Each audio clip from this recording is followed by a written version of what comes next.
Start, sir.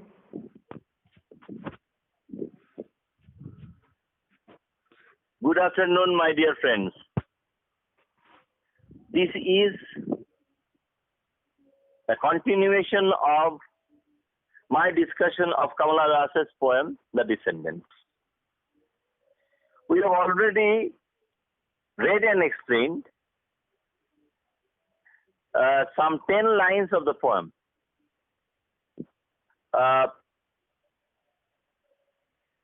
To recap in brief, in my previous discussion, the discussion of the first section of this poem, The Descendants, the female speakers representatively alluding to themselves as the descendants, they were referring to their misspent youth. They had spent their youth in gentle sinning, as they said. They had lain in every weather, engaging in a half-hearted, gross physical relationship without the emotional warmth or the contentment of an equal companionship.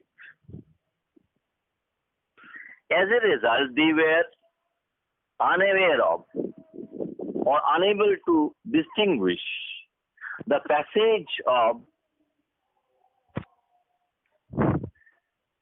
the tender hours, which were at once heaving and lurching. They were in a trance.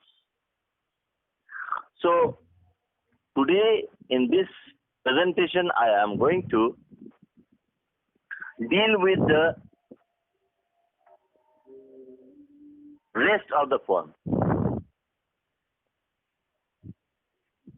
Sir. I am going to take the help of one of my students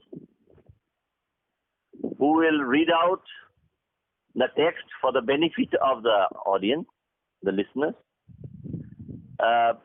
and I will explain after the text, the relevant portion of the text has been read out. We were the yielders, yielding ourselves to everything.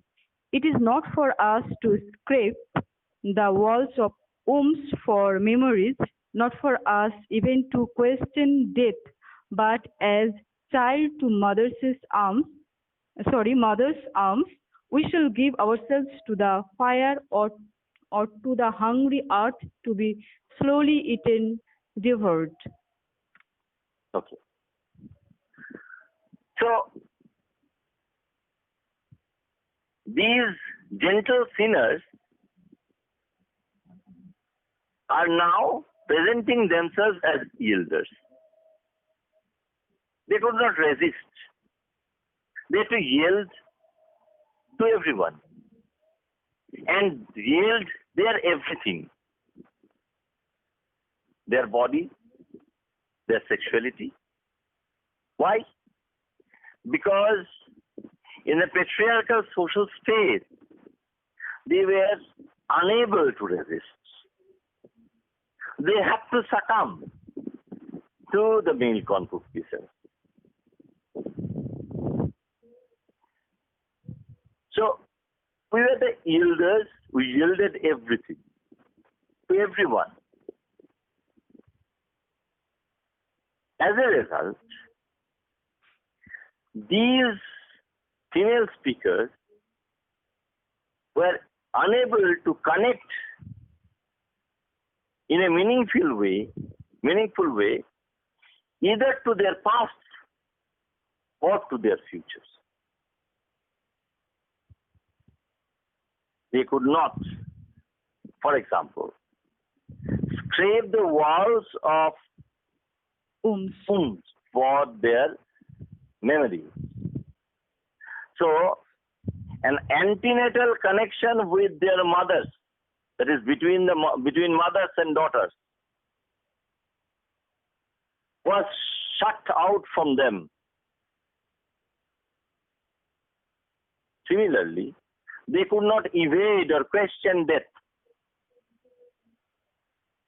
They had to yield to this despair. Why? Because they could not remain immortal, neither physically, not even ideationally. They could not even think of being immortal. So, the only two options open to them were either to be consumed by fire or to be buried in a grave or yield to the hungry earth. And by referring to both these as a kind of surrender, childlike to mother's arms, opens before them at least a chance of escape in death, when they will not have to yield anything anymore. The allusion, though covertly, to the fate of Rani Padmini, for example, who preferred dying by fire to being insulted, or to Sita, who actually went to the lap of Mother Earth instead of proving her chastity. These two allusions lurk in the background. And in both cases, they are either slowly eaten or devoured. Now, this is a critique of a feminist critique of the Carpe Diem theme, as enunciated by Andrew Marshall in a poem like To His Coy Mistress. Why? Because in To His Coy Mistress, the male speaker threatened the reluctant addressee, his beloved, with death and dismemberment if she did not yield to his importunity for a sexual union. Here in this poem, Kamala Das's female persona or personae actually point out that even if they yield to the male importunity, their fate is sealed in any case. They are threatened with death and dismemberment even when they yield themselves. Let us go to the next portion of the poem. Yes, sir. None will step off his cross or show his own to us. No God lost in silence shall begin to speak. No lost love claim us. No, we are not going to be even redeemed or made new. Okay. The fate of the female speakers is sealed not only in death but also in being unredeemable and unredeemed. They are the descendants of not only their female ancestors, they are also descendants of such religious leaders as Christ who could assure the erring humanity by stepping off the cross or showing his wound that he has bled for us and we are redeemed thereby. This redemption is a hope that is not held out to the female speakers. Similarly, no God lost in silence will speak. Here, the allusion is to Zoroaster or Zarathustra.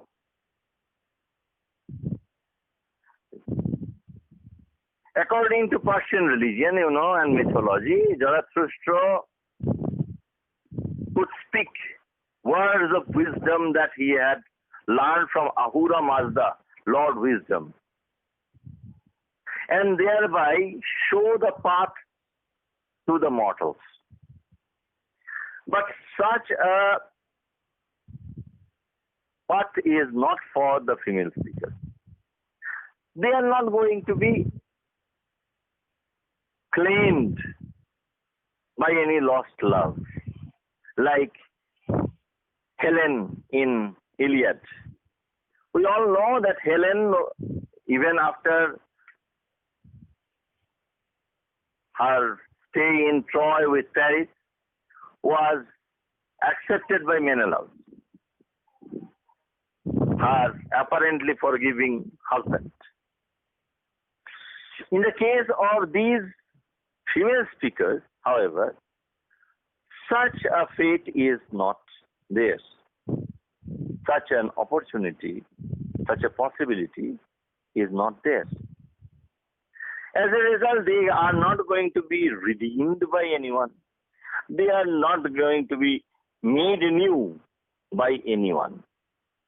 Obviously, anyone in this context means any male person, be it male human being or even male gods or